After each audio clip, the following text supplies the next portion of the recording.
हाँ तो बच्चों, आपने हमारी पिछली वीडियो में पढ़ा था प्रतिरोधों का संयोजन। प्रतिरोधों का संयोजन हमने क्या पढ़ा, दो प्रकार से पढ़ा था, एक श्रेणी क्रम और एक समांतर क्रम। अब उनके बेस पे जो एक नंबर में न्यूमेरिकल आता है वे पढ़ेंगे आज हम। बहुत ही आसान न्यूमेरिकल हैं, बस हमें याद रखना है कि जब श्रेणी क्रम में जोड़ा जाता है तो तुल्य प्रतिरोध का फॉर्मूला क्या है, और जब समांतर में जोड़ा जाता है तो तुल्य प्रतिरोध का फॉर्मूला क्या है, सूत्र क्या है। ठीक है, तो हमें क्या कहा गया सवाल में कि 2 ओम, 3 ओम व 6 ओम के 3 प्रतिरोध श्रेणी क्रम में जुड़े हैं।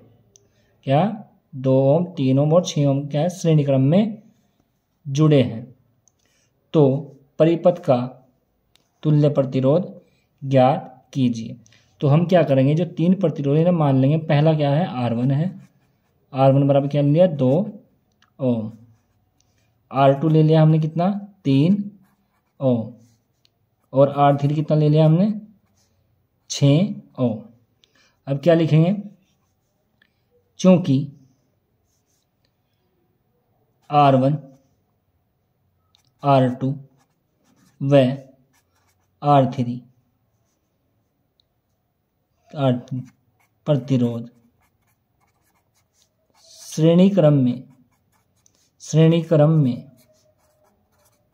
जुड़े हैं, इसलिए तुल्य प्रतिरोध।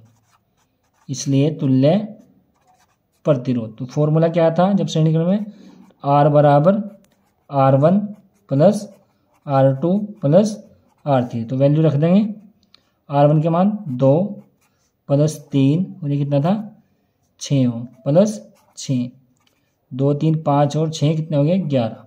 तो आंसर कितना आ गया, 11 ओम।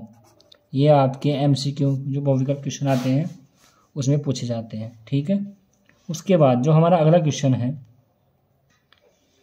30 ओम, 30 ओम और 20 ओम और 60 ओम के 3 प्रतिरोध समांतर क्रम में जुड़े हैं।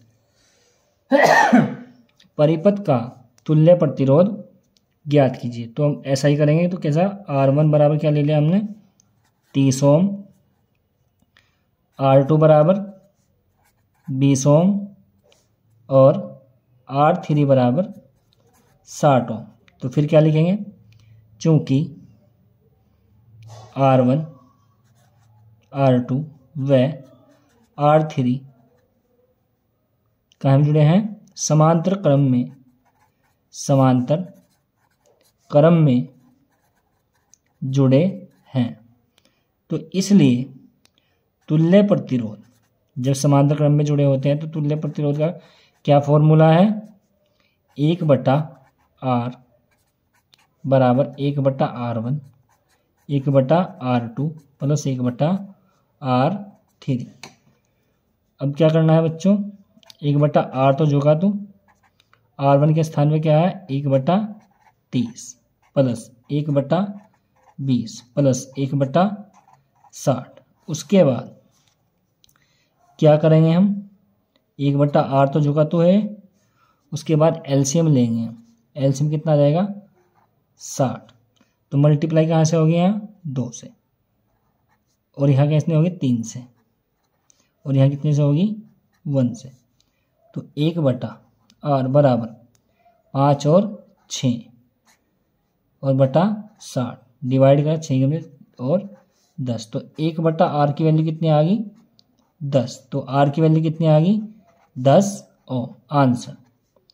तो बच्चों ये छोटे छोटे से क्वेश्चन हैं, आप तैयार कर सकते हो, इन्हें MCQ में पूछे जाते हैं।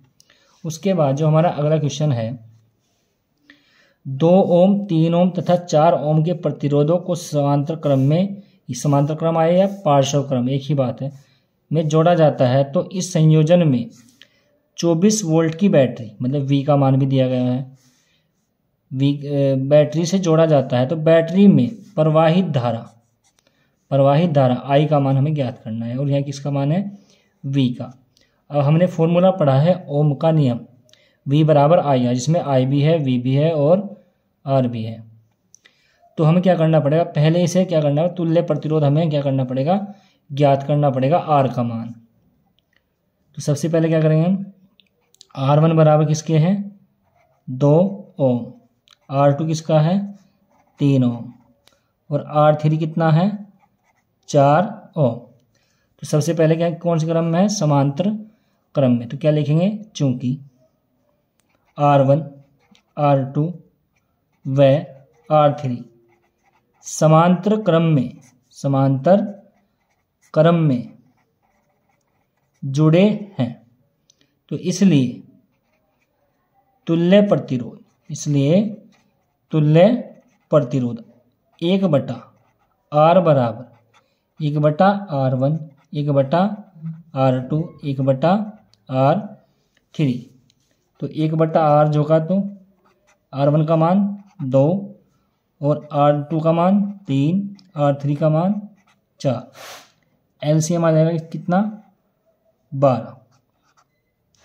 यहाँ मल्टीप्लाई होगी किससे 6 से, यहाँ कितने से होगी 4 से, और यहाँ कितने से होगी 3 से। ठीक है, उसके बाद कितना हुआ 6 4 10 और कितना हो गया 13 बटे कितने आ गया 12। किसकी वैल्यू आई 1/R की। तो R की वैल्यू क्या होगी 12/13 ओम। हमारे पास R की वैल्यू भी आ गई है और हमारे पास क्या है वोल्टेज भी दे रखी है, कितनी 24 वोल्ट, और I हमें क्या करना है निकालना है। तो क्या लिखेंगे, ओम के नियम से V बराबर IR। तो I निकालनी है तो क्या होगा I बराबर V/R। तो V की वैल्यू कितनी है 24 और R की वैल्यू कितनी है 12 बटा कितना हो जाएगा 13, 12/13।